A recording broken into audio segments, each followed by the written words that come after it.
Friends, welcome back to తమిళ పిల్ల. ఇవాళ మా friend Tamil Nadu special sambar rice ఎలా చేయాలో ఈ వీడియో ఒక్కొక్కసారి వీడియో చేసి చూపించమని అడిగింది. సో తన కోసం ఈ వీడియో మీరు చూడండి, ఇంట్లో మీరు ట్రై చేయండి. సరే, అది ఎలా చేయాలో చూద్దానండి. ఫస్ట్ కుక్కర్ పెట్టేసేసి కొంచెం ఆయిల్ వేసుకోవాలి. సో ఆయిల్ హీట్ ఎక్కిన తర్వాత ఉల్లిపాయలు, పచ్చిమిర్చి, నేను సాంబార్ ఉల్లిపాయలు వేసాను, మీరు పెద్దగానే వేసుకోవచ్చు. క్యారెట్, టమాటా, సొరకాయ, మీకు ఏ వెజిటేబుల్స్ అవైలబుల్ ఉంటే ఆ వెజిటేబుల్స్ అన్నీ వేసుకోవచ్చు.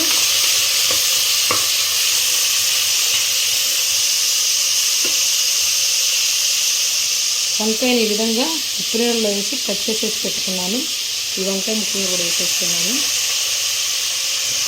మునక్కాయ, ఏ కాయలను వేసుకోవచ్చు. నేను ఇంట్లో ఉన్న కాయలన్నీ దీనిలో వేసేసాను. ఇప్పుడు దీనిలో కొంచెం పసుపు,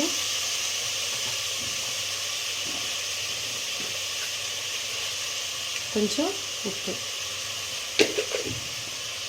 వేసి ఒకసారి తిప్పుకొని ఒక 5 మినిట్స్ మూత పెట్టుకుంటే కొంచెం ముక్కలు అనేవి మెత్తబడతాయి. రైస్ అయినట్టయితే ఒక ½ అన్ అవర్ నానబెట్టుకోవాలి.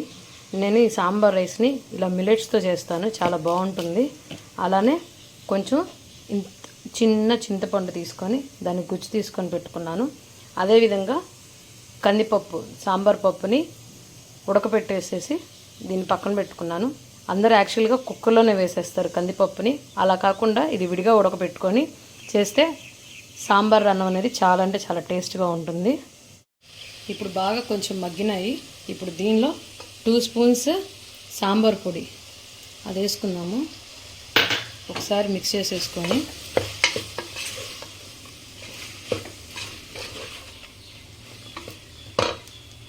ముందుగా తీసి పెట్టుకున్నటువంటి చింతపండు వాటర్ని దీనిలో పోసేసుకుందాం.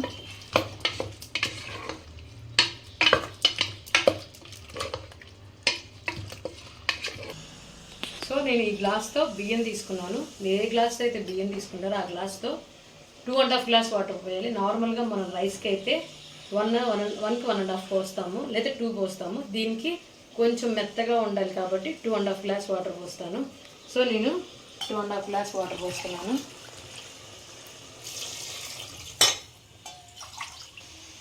సో దీనిలో కొంచెం కరివేపాకు, కొంచెం బెల్లం, ఒక 1.5 స్పూన్ వేయాలి బెల్లము.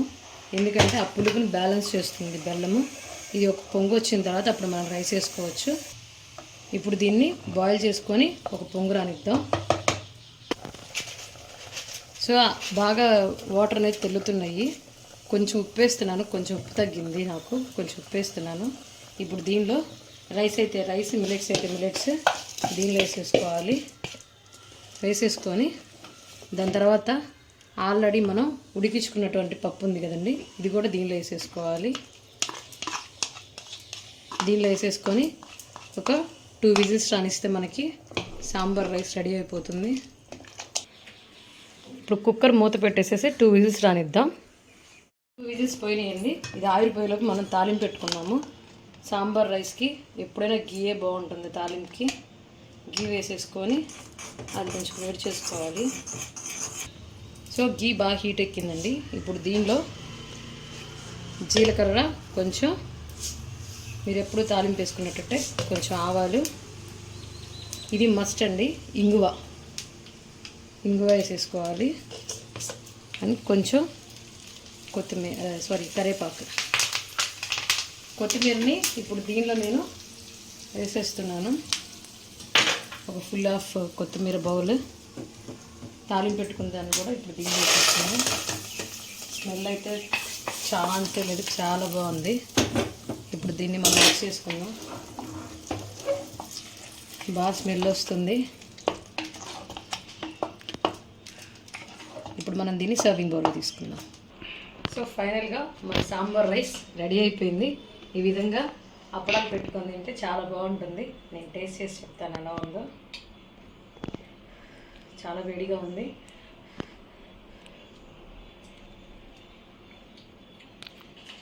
ఎక్సలెంట్గా ఉందండి.